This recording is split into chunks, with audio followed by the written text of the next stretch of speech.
get my dogs, and I don't know if I'll get there because the roads on El Camino were closed. And so I called my neighbor, and I'm like, can you get my dogs? And luckily, I was able to sneak around and get in there. And I grabbed my necessities. We have a folder that we keep in case there's a fire. We go over it all the time. And when we go through what to do in an emergency, we grab this one folder that has our most important issues. We took that. I took the preparedness kit in case I needed water or anything. And then, of course, I remembered my makeup and address.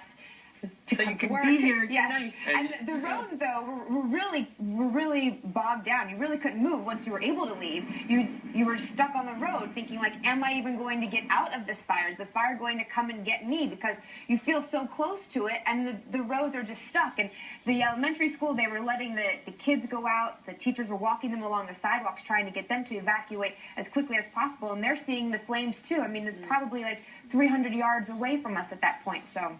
And this afternoon, the experience in our newsroom, as you were here with your family, we were your evacuation. Yes, yeah, you brought them all here. Your husband was here, your daughter, 2-year-old daughter was here, the 2 dogs are here. And then, of course, the height of your stress, I think, came as you were watching footage coming across the air, and it appeared that your home, your block, was being hit by the flame. Yeah, I remember I started crying, I started hyperventilating, I couldn't breathe.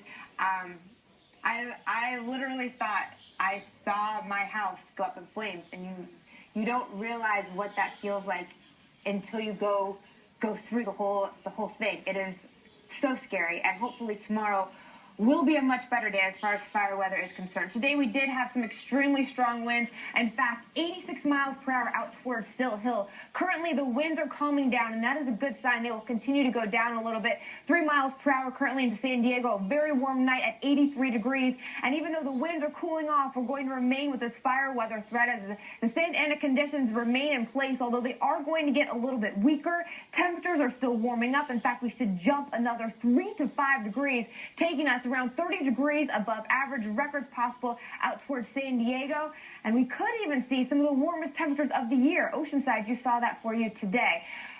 Waking up tomorrow, 8 a.m., the mid-80s along the coastline, the mid-80s as well for inland areas. The breeze begins to pick up at 1 o'clock. You'll climb to 97 degrees in San Diego, the record 91. The triple digits out toward interior areas like Santee at 101, La Mesa cracking in at 100. By the time around 6 o'clock, we continue to bake in the lower 90s for inland areas, 92 degrees out toward downtown. Chula Vista into the 80s and up 89 degrees for you. Heading through Friday morning, we'll continue to deal with mostly sunny skies, but we'll notice those winds really dramatically decreasing, and as a result, temperatures fall. No longer talking about the triple digits inland areas. Instead, 95 in Santee. Coastline dealing with the upper 80s. 7-day forecast for you. 97 degrees tomorrow, going 89 on Friday. Inland 102 with a breeze in the afternoon. 94 degrees for you on Friday. Temperatures fall to the 80s by Saturday. The mountains 84 degrees for the next 2 days, and then the 70s for the weekend. The deserts 96 degrees tomorrow, and then 98.